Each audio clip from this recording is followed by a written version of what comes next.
जिनानों के स्वाध्याय की महिमा बतला रहे थे कि जिनवाणी की स्वाध्याय करने से क्या लाभ होता है,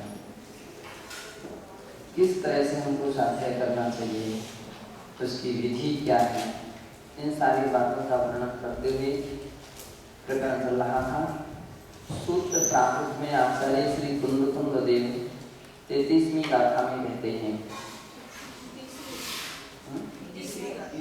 हाँ, सूत्र प्रावृत्ति से प्रोक्तम, सूत्र प्रावृत्ति की तीसरी गाथा में कहते हैं, शुद्धम जानमानो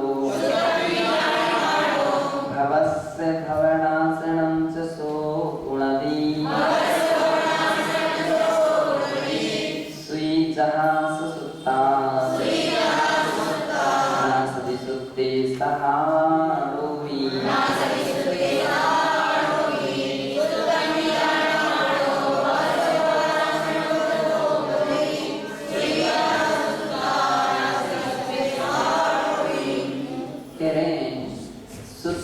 जाणमानो भवस्य भवनाशनं सोपुणदि स्वी जहाँ ससुत्ता नासदि सुत्ते तहाँ सोवी।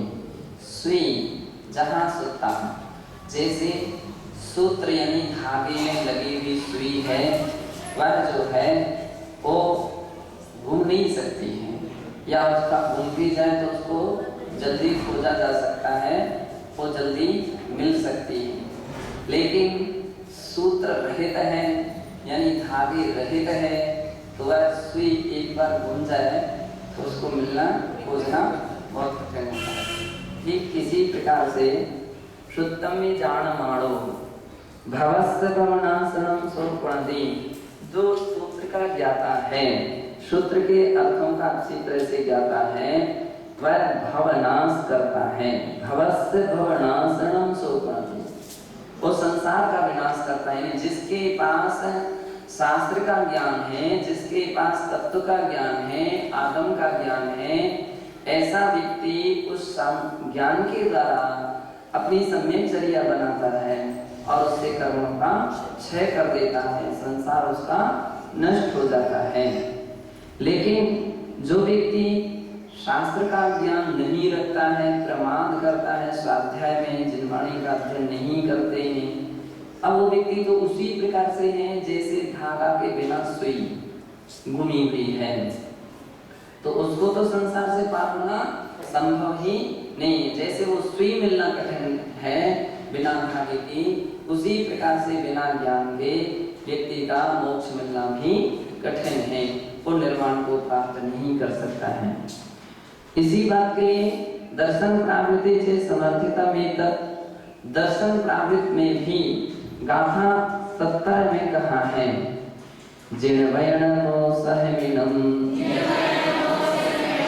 विषय सहविरेणम अभिदभूयम जरमरणमाहि हरणम भयकरणं सवदुःखाणं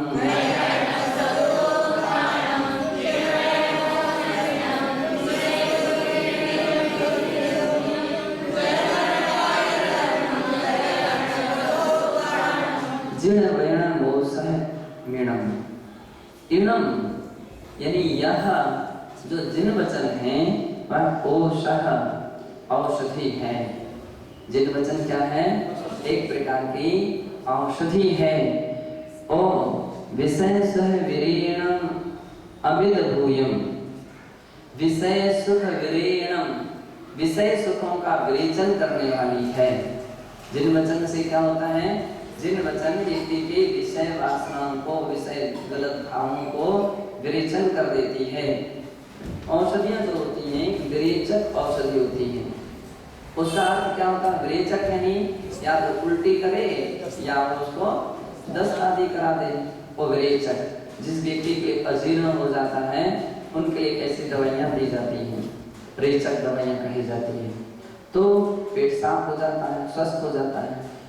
जिन वचन भी एक ऐसी औषधि है कि जिसके खाने से या जिसके चिंतन करने से, पढ़ने से व्यक्ति के अंदर में क्या विषय का विरेचन हो जाता है।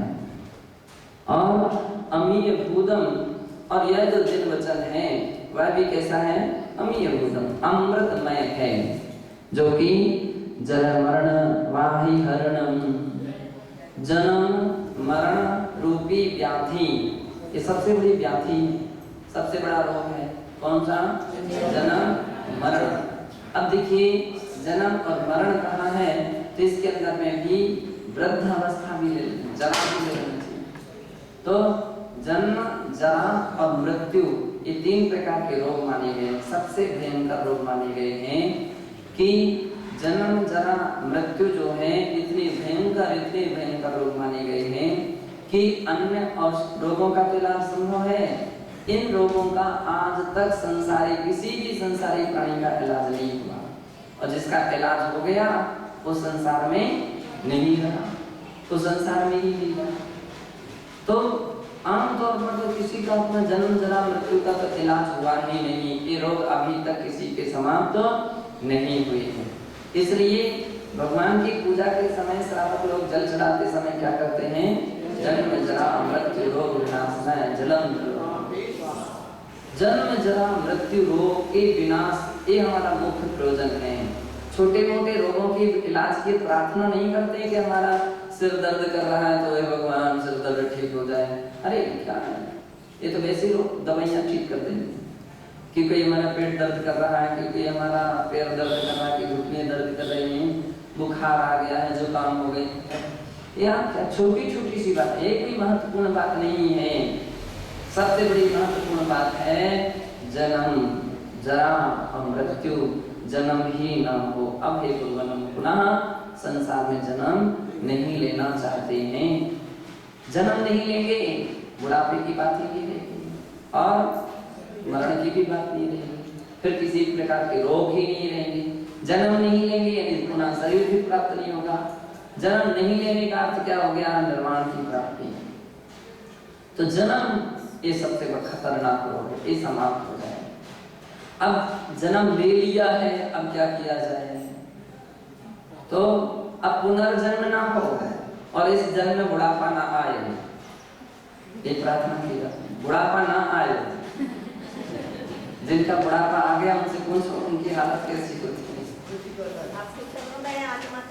है। तो अर्ध मृतक सम बड़ी समस्या है।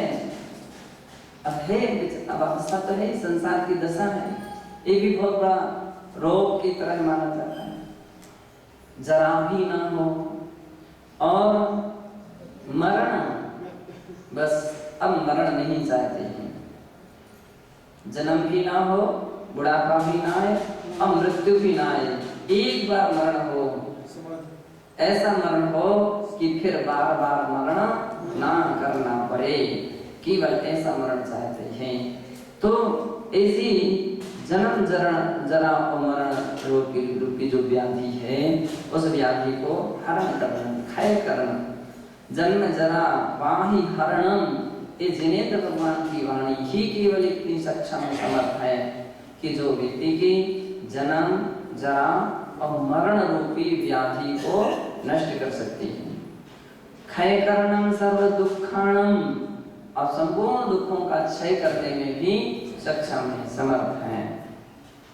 ऐसा त्रयणसार्य से समर्थितम एतत्, इस बात के लिए त्रयणसार की गाथा 161 और 90 में इसका समर्थन करते हुए कहा है। पवेणसारभासं परमपज्झान कारणं जाना कम्मक्षय निमित्तं कम्मक्षवणेहि मोक्षसुखम्।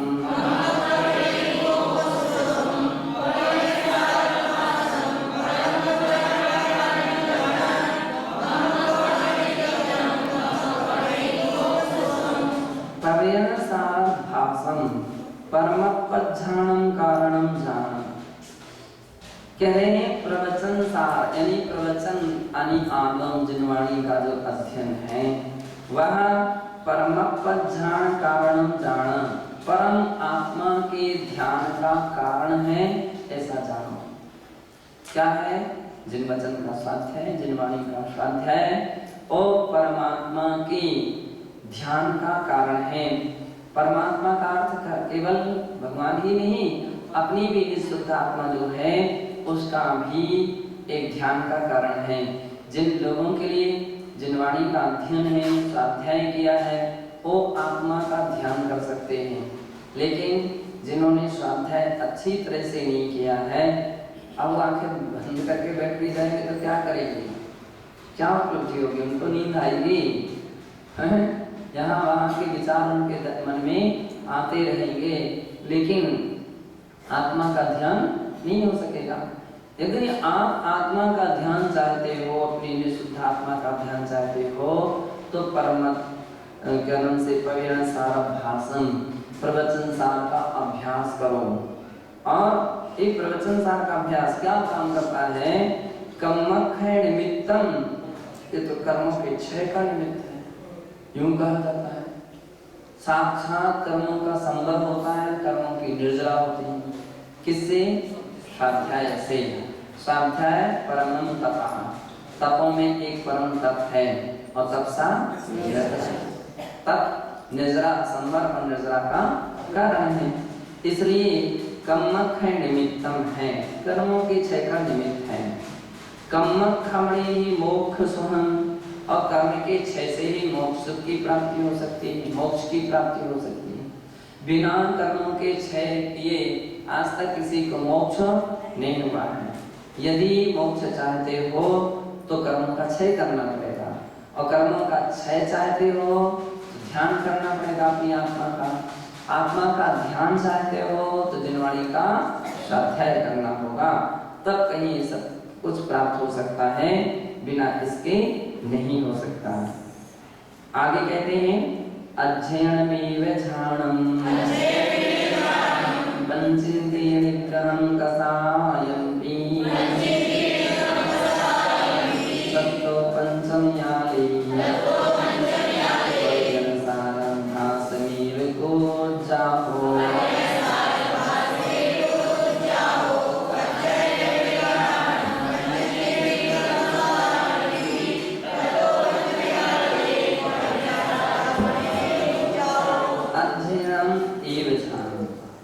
अध्ययन ही ध्यान है, स्वाध्याय ही ध्यान है। अब देखिए स्वाध्याय और उसके लिए विशेषण दे दिया आचार्य महाराज ने, कुंद देव ने अध्ययन। क्या दिया है? अध्ययन। कई बार ऐसे भी ग्रंथों का स्वाध्याय किया जाता है कि व्यक्ति पृष्ठ तो पलटाते जाते हैं, ग्रंथ को तो पूर्ण कर लेते हैं। हमने इस ग्रंथ का स्वाध्याय कर लिया, इस ग्रंथ का स्वाध्याय कर लिया, इस ग्रंथ का स्वाध्याय किया। बाद में आप उनसे पूछो कि आपने इस ग्रंथ का स्वाध्याय किया तो आपने क्या समझा इससे? ये तो कुछ पता ही नहीं, ये तो कुछ याद ही नहीं है। आपने पढ़ने की कहा था सो हमने पढ़ लिया, अब कुछ भी नहीं है। तो इसलिए आचार्य महाराज कह रहे केवल पढ़ना ही सब कुछ नहीं है, अध्ययन होना चाहिए। अध्ययन यानी उसका अच्छी तरह से याद होना चाहिए, चिंतन भी होना चाहिए, मनन भी होना चाहिए, मंथन भी होना चाहिए। अपने यहाँ परीक्षाएं जो होती है ना, इस बात की बहुत अच्छी उदाहरण है कि केवल पढ़ते ही नहीं हैं, अभी तो उसको याद भी करते हैं और समझते भी हैं। बिना उसके परीक्षा हो नहीं सकती है। याद भी करते हैं और याद करने के उपरांत हर वस्तु को समझने का भी प्रयत्न और प्रयास करते हैं, क्योंकि परीक्षा में कहीं ऐसी बात आ गई तो फिर क्या होगा। तो ये बहुत अच्छी पद्धतियां हैं कि परीक्षाएं करना, परीक्षा लेना। ये क्लास चली, अब इस क्लास की परीक्षा होगी। परीक्षा होगी तो हर व्यक्ति की अधिक गतिशीलता हो जाती है, सावधानता हो जाती, पढ़ाई में बिल्कुल मजबूत हो जाते हैं, अच्छी तरह से मजबूती से पढ़ाई शुरू हो जाती है। तो इसलिए अध्ययन की पद्धतियां प्रारंभ होती हैं। अध्ययन ही ध्यान है। कुंदाचार्य कहते हैं अध्ययन ही ध्यान है। जो व्यक्ति अध्ययन कर रहा है, अब उस वक्त उससे पूछो तो यहाँ वहाँ की बात है, उसकी परीक्षा की तैयारी चल रही है, तो उसको दूसरी वस्तु का ध्यान है क्या? दूसरी वस्तु की खबर है क्या?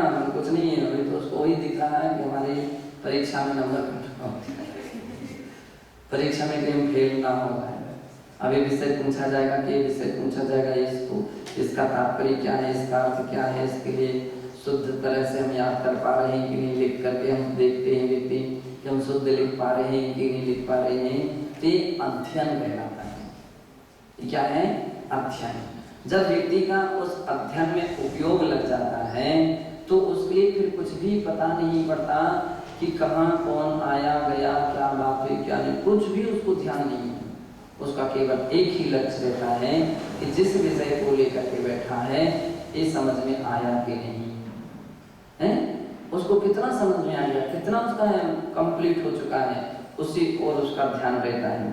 इसलिए आचार्य महाराज कह रहे हैं अध्ययन एक अध्ययन ही ध्यान है। पंचेंद्रिय निग्रहं कषायं भी, पंचेंद्रिय का निग्रह भी अध्ययन ही। अब जिसका मन पूरे के पूरे अध्ययन में लगा हुआ है उसका मन पंचेंद्रियों की ओर जा ही नहीं सकता है, पंचेंद्रियों के विषयों की ओर उसका मन जा ही नहीं सकता है, क्योंकि एक ही चिंतन में लगा हुआ हो। उससे कुछ आपको स्वाद आया क्या? गुलाब जामुन का स्वाद आया क्या? कहीं अमुक वस्तु का स्वाद? अरे उतने आत्मचिंतन में डूबा हुआ है कि उससे इसका कुछ भी पता नहीं होता, अपना गर्त पूर्ण करता है और सीधा करके अपनी ध्यान, अपनी साधना, अपने अध्ययन में संलग्न हो जाता है। कहाँ स्वाद की खबर है उसको? कुछ भी स्वाद की खबर नहीं रहती।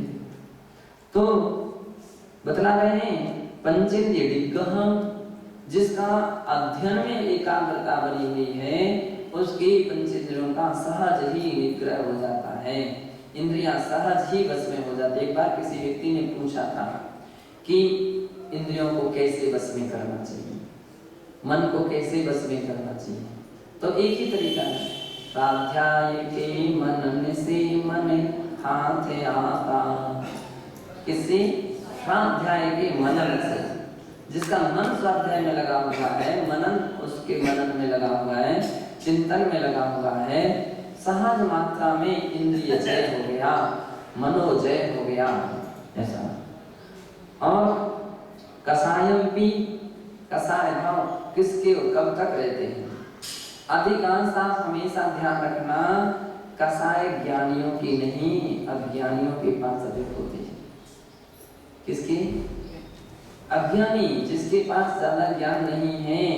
अब वो व्यक्ति एक एक बात को बांध करके रखता है, और जितने अध्ययनशील होंगे, विचारशील होंगे, चिंतनशील होंगे, तत्व ज्ञाता होंगे, वे तो सोचें छोड़ो इन बातों को, कोई बात हो गई छोड़ो, अभी छोड़ो इन बातों को, है ना। और हम इन्हीं को लेकर के बैठे रहेंगे तो पढ़ेंगे कब? फिर हमारा अध्ययन कब होगा? हमारी स्थिति क्या बनेगी? हमारी परीक्षा में हमको नंबर क्या मिलेगी? आदि आदि उसकी ऐसी स्थिति हो जाएगी। वो कषाय ज्ञानी व्यक्तियों को ज्यादा समय तक नहीं टिक पाती, अध्ययनशील व्यक्तियों के लिए ज्यादा समय तक नहीं टिक पाती, उनकी अधिक रहती है जिनके अंदर अध्ययन नहीं होता है।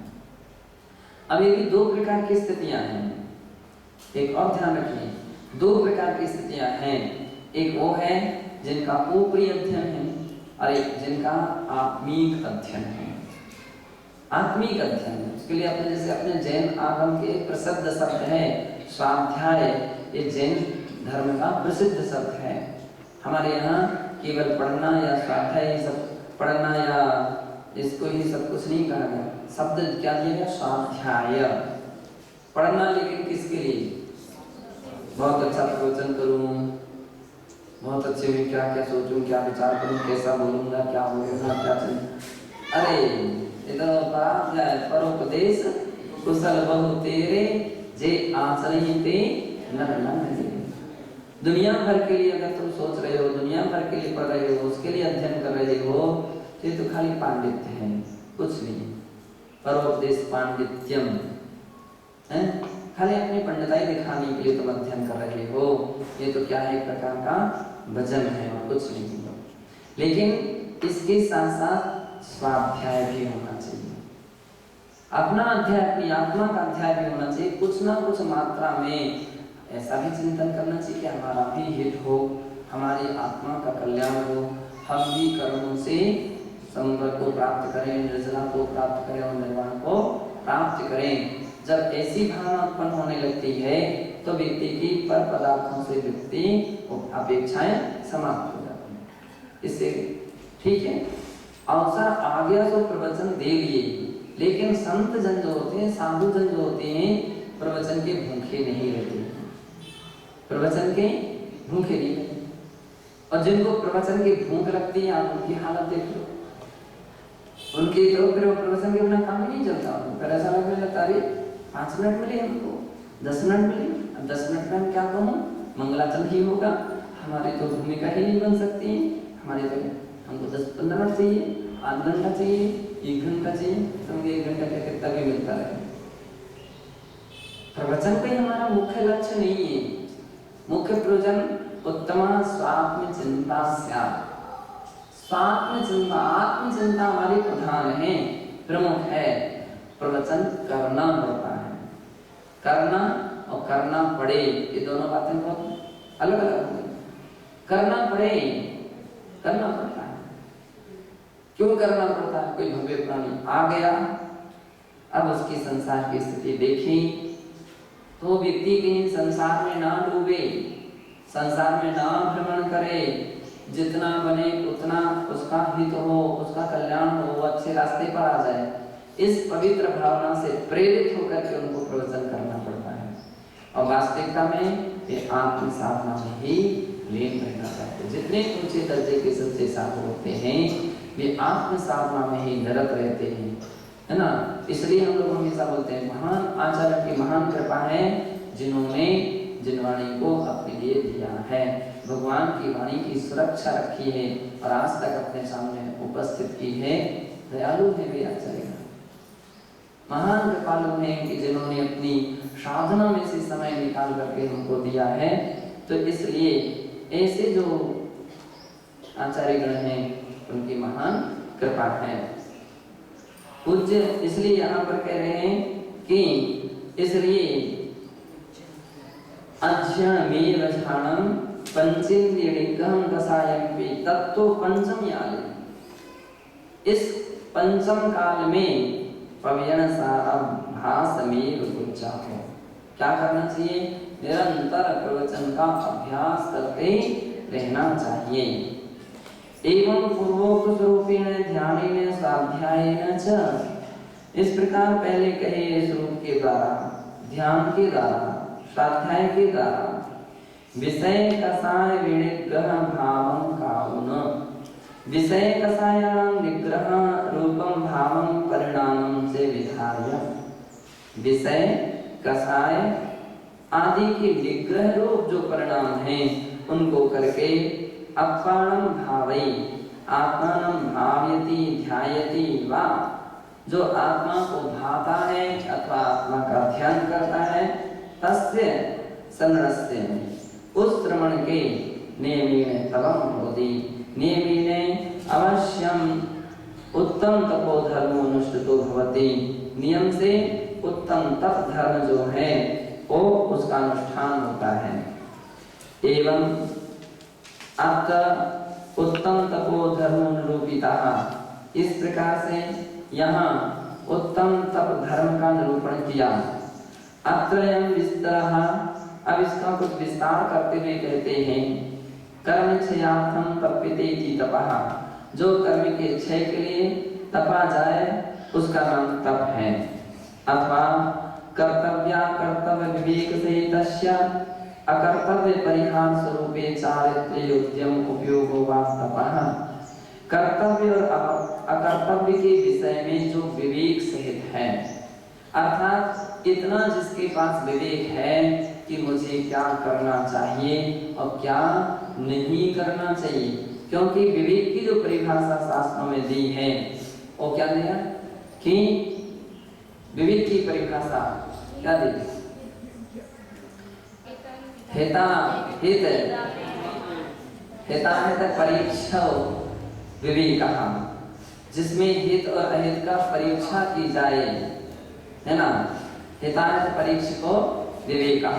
हित और अहित की परीक्षा जो करता है, अर्थात प्राणी के लिए एक इस कार्य करने से हित होगा और ऐसा कार्य करने से अहित होगा, ऐसा जो ज्ञान उत्पन्न कर देता है और हित की ओर कदम बढ़ाता है, अहित से बचाता है, उसका नाम क्या है? विवेक। यही बात आचार्य महाराज यहाँ कह रहे हैं कि कर्तव्य कर्तव्य विवेक सहितस्य, जो कर्तव्य और अकर्तव्य का ज्ञान कराए ऐसे विवेक से जो सहित है।